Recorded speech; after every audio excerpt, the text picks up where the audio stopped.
जय हिंद। मैं शशिकांत शर्मा आप लोगों का अपने चैनल पर स्वागत करता हूं और आज का प्रसंग है आखिरी फावड़ा।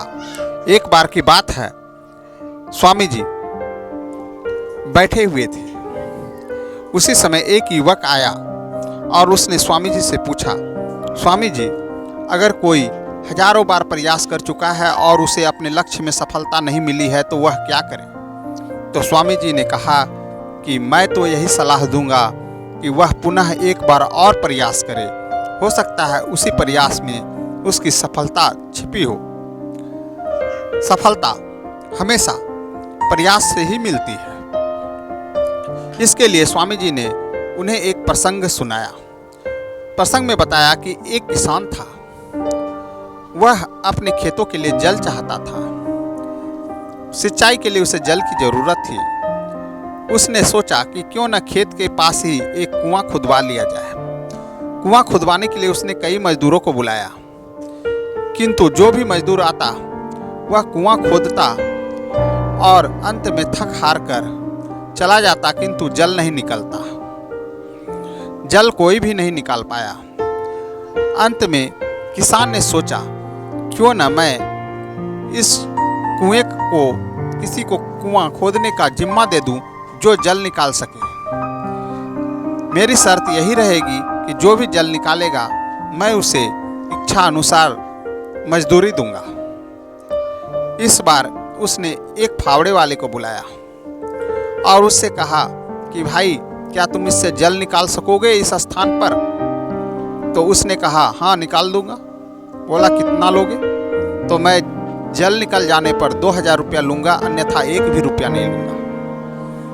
इस विश्वास को देखकर किसान को लगा कि शायद यह फावड़ा वाला कुछ कर सके और उसने वह जिम्मा उसे सौंप दिया। और उसके बाद वह फावड़ा लेकर लगातार जो है फावड़ा जमीन पर चलाना शुरू किया और गड्ढा करता गया। धीरे धीरे धीरे गड्ढा बढ़ता चला गया, किंतु जल का नामो निशान नहीं मिला। काफी समय के पश्चात 2-3 दिन हो गया, किंतु कोई जल न निकला। 4 दिन 5 दिन हफ्तों बीत गए पर कोई जल न निकला। अंत में वह फावड़ा वाला हार कर बोला, भाई तुम्हारे खेतों में जल नाम की चीज ही नहीं है।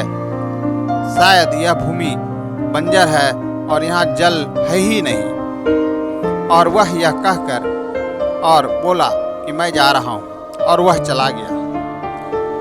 किंतु किसान ने हिम्मत नहीं हारी। उसने पुनः दूसरे फावड़े वाले मजदूर को बुलाया और उससे पूछा कि भाई इस गड्ढे में से जल निकालना है जो कि पहले कुछ मजदूर करके गए हैं, कितना लोगे? तो उसने कहा कि मैं जल निकालने का 1000 रुपया लूंगा। तो किसान ने कहा कि बस 1000? बोला कि हाँ आधा काम हो चुका है इसलिए मैं 1000 लूंगा। और उसने पूछा कि भाई समय क्या लगेगा? किसान ने पूछा। तो मजदूर ने कहा कि कोई खास समय नहीं लगेगा, 1-2 घंटे की बात है, जल बाहर आ जाएगा।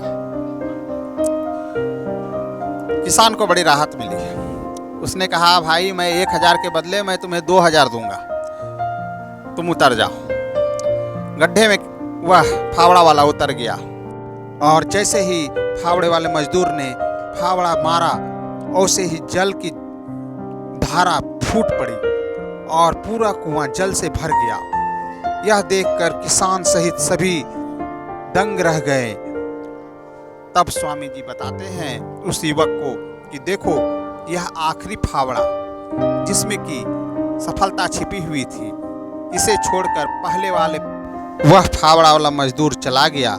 उसने आखिरी फावड़ा नहीं चलाया, अर्थात वह लक्ष्य तक पहुंच चुका था, किंतु उसने अंतिम समय में ही प्रयास बंद कर दिया और उसे असफलता हाथ लगी और वह लक्ष्य से अपना मुंह मोड़ लिया।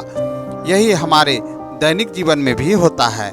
दूसरी ओर अगर हम किसान को देखें तो वह लगातार देखा कि कई मजदूर असफल हो रहे हैं, किंतु वह यह जानता था सकारात्मक सोच के साथ कि हम जितनी बार असफल होते हैं उतनी बार सफलता के निकट पहुंचते हैं। और यहाँ पर वही हुआ।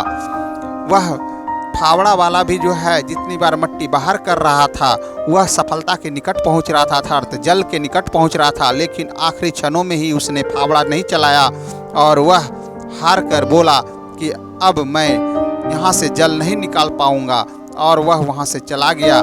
इस कारण उसे असफलता हाथ लगी।